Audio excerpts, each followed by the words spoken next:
Joining me now, Democratic Congressman Al Green of Texas, who submitted his own articles of impeachment against President Trump over 2 years ago. Congressman, let me begin with the Speaker's decision to wait to appoint House impeachment managers until some kind of basic procedural stipulations are made by Mitch McConnell. Do you support that?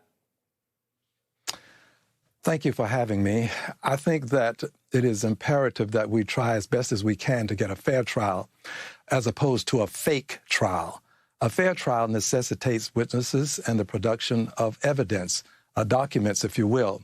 A fake trial allows the Senate to simply convene, have a few perfunctory procedures, and then vote to dismiss.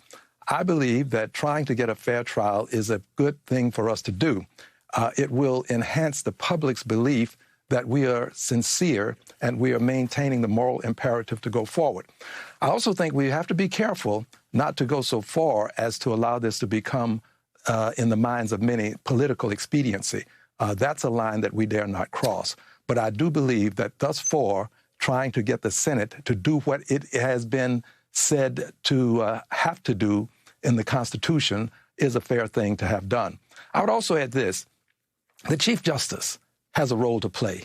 He has the dignity and the majesty of the Supreme Court in his hands. He can be a fly on the wall, or he can be the judge who has findings of facts and conclusions of law. He can literally make his own rulings known to the public by way of the written word, as well as his open announcements in the Senate. So I think that the Chief Justice has to step up. He can't be a fly on the wall. He's got to be a person who lives up to what is expected of a presiding judge. You just mentioned political expediency and insincerity, which those are two charges that have been leveled against Democrats during this entire affair, particularly since September when the formal impeachment inquiry started. And you play a starring role in those charges. I mean, the argument goes like this of House Republicans and Trump and his allies, the president and his allies, is basically the Democrats wanted to impeach Donald Trump from day one. They cast about looking for a set of facts that they could plausibly use to do it. And all of it was pretextual and reverse engineered to get to this point. Exhibit 1, Congressman Al Green, who's been calling for the man's impeachment for 2 years now. What's your response to that charge? Well, the genesis of impeachment, to be very candid with you, was when the president was running for office, and he had members of his own party to talk about his unfitness to hold office. The persons who were running against him, Mr. Romney spoke of his not being fit to hold office. Mr. Cruz made statements about it.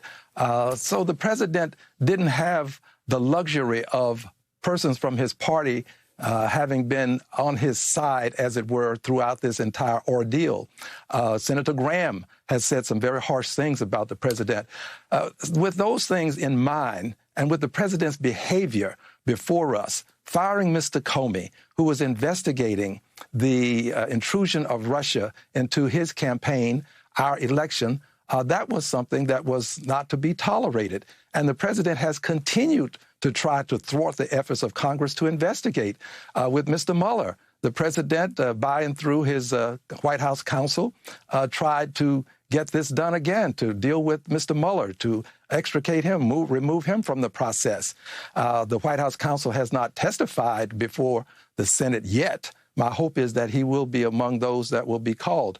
Now, more specifically, I said that the president would claim that he was exonerated if there were impeachable actions that he performed and we did not move to perform our duty to impeach him.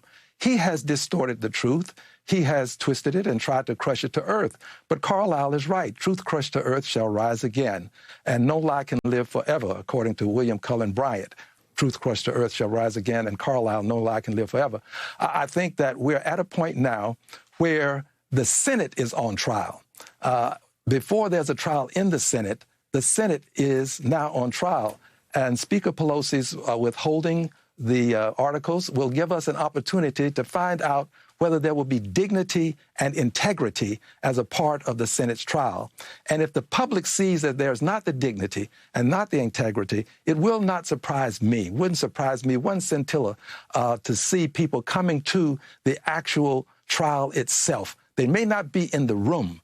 They may not be in the Senate, but it wouldn't surprise me if people came from across this country to be there at the time this trial is taking place so as to show their concern for a fair trial as opposed to a fake trial. All right, Congressman Al Green, thank you very much, sir.